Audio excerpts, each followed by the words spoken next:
भाई जो गुरु वचन पे डट गे, कट गे फंद 84 के।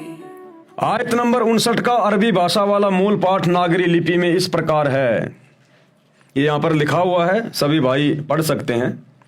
विवेचन आयत नंबर 52 जो अल्लाह कुरान मजीद व शरीफ का ज्ञान हजरत मोहम्मद जी को बता रहा है, वह कह रहा है कि हे पैगंबर, तुम काफिरों की बात ना मानना, क्योंकि वे कबीर अल्लाह को नहीं मानते।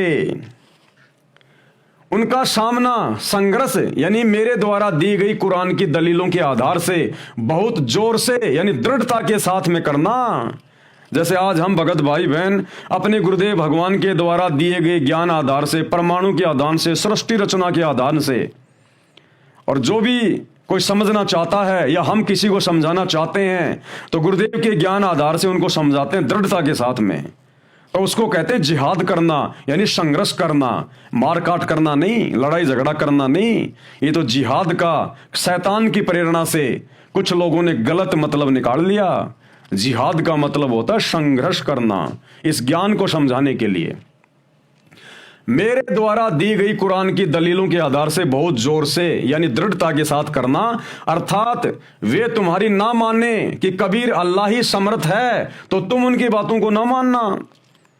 अगर फिर भी वो काफिर लोग नहीं मानते हैं कि कबीर अल्लाह नहीं है, कबीर अल्लाह नहीं हो सकता, तो फिर वो डुप्लीकेट अल्लाह, वो शैतान कह रहा है हजरत मोहम्मद को कि अगर वो तुम्हारी बातें ना माने, मेरे द्वारा दी गई इन कुरान की आयतों को सुनकर भी, पढ़कर भी कि नहीं नहीं कबीर अल्लाह नहीं हो सकता, तो फिर ए हजरत मोहम्मद तू भी उनकी बातों को मत मानना। तू अपने इस नियम पर दृढ़ रहना कि कबीर ही अल्लाह है और उसी की सच्ची इबादत से मोक्ष हो सकता है। आयत नंबर 53 से 59 तक उसी कबीर अल्लाह की महिमा यानी पाकी बयान की गई है। कहा है कि यह कबीर वह कादिर अल्लाह है, यानी समर्थ अल्लाह है। कादिर यानी समर्थ, अल्लाह यानी भगवान सतगुरु, जिसने सब सृष्टि की रचना की है। उसने मानव उत्पन्न किए, फिर उनके संस्कार बनाए, रिश्ते नाते उसी की कृपा से बने हैं। खारे मीठे जल की धाराएं भी उसी ने भिन्न भिन्न अपनी कुदरत यानी शक्ति से बहा रखी हैं। पानी की बूंद से आदमी, मानव, स्त्री, पुरुष उत्पन्न किया। सूक्ष्म वेद में कहा है कि पानी की बूंद का तात्पर्य नर व मादा के तरल पदार्थ रूपी बीज से है। जो इस अल्लाह अकबर यानी परमेश्वर कबीर को छोड़कर अन्य देवों व मूर्तियों की पूजा करते हैं, जो व्यर्थ है, वे साधक को न तो लाभ दे सकते हैं और न हानि कर सकते हैं। यानी फालतू के देवी देवता, डमी गॉड, ये पत्थर हैं, ये किसी को कोई लाभ नहीं दे सकते। वे तो अपने उत्पन्न करने वाले परमात्मा से विमुख हैं। मृत्यु के पश्चात पछताना पड़ेगा, कि चाहे हिंदू हो चाहे मुसलमान हो। ये शरीर छोड़ने के बाद में अगर उस एक अल्लाह कबीर जो वर्तमान में संत रामपाल जी के रूप में धरती पे प्रकट हैं, अगर उसकी भक्ति नहीं करी और शरीर छोड़ गया तो भैया फिर पछताना ही पछताना पड़ेगा। ये शैतान, ये काल फिर सीधा नरक में ठोकेगा, तपतशिला पे भून भून के खाएगा, और फिर तेरे कर्म आधार से तेरे को 84 लाख योनियों में भयंकर दंड देगा, पशु पक्षी के जीवन देकर। फिर बहुत पछताएगा, बहुत ज्यादा तकलीफ उठाएगा।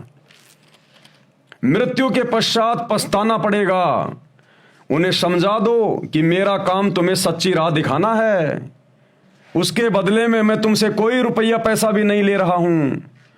कहीं तुम ये न समझो कि ये नबी अपने स्वार्थवश गुमराह कर रहा है।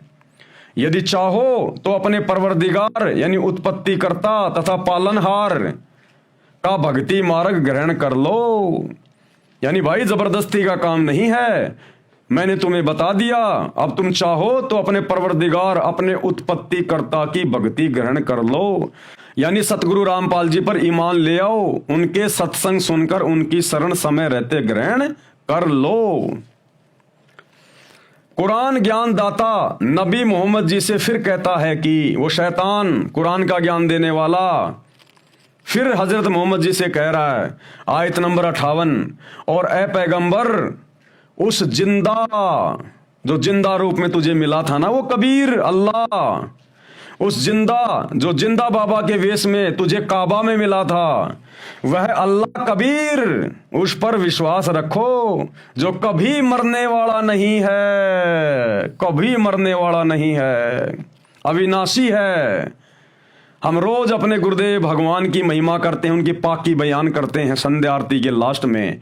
मेरे गुरुदेव भगवान दियो काट काल की फांसी। प्रथम चौपाई क्या आती है?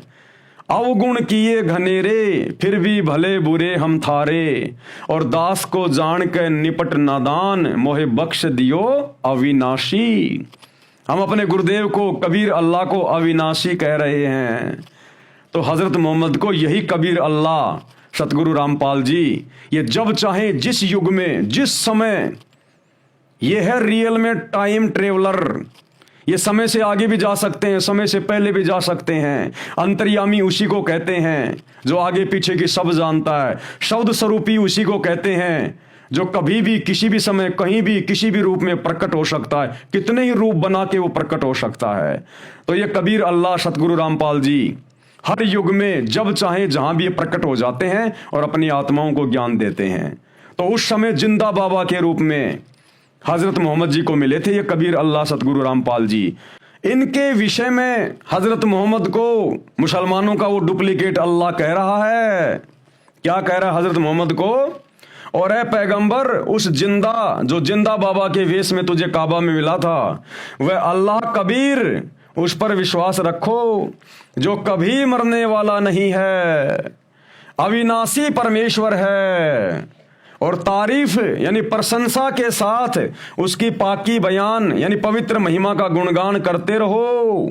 जैसे आप और हम सत्सेवक भाई बहन अपने गुरुदेव भगवान को भोग लगाते हैं, उनकी महिमा करते हैं, शब्द गाते हैं, साथ संगतियों में भंडारा करते हैं, उनकी महिमा करते हैं, उसको कहते हैं उसकी पाकी बयान करना, उसका गुणगान करना। और अपने बंदों के गुनाहों यानी पापों से वह कबीर परमेश्वर अच्छी तरह परिचित है, यानी सत्य साधक के सब पाप नाश कर देता है। जो गुरु बचन पे डट गे, कट गे फंद 84 के, कट गे फंद 84 के, कट गे फंद 84।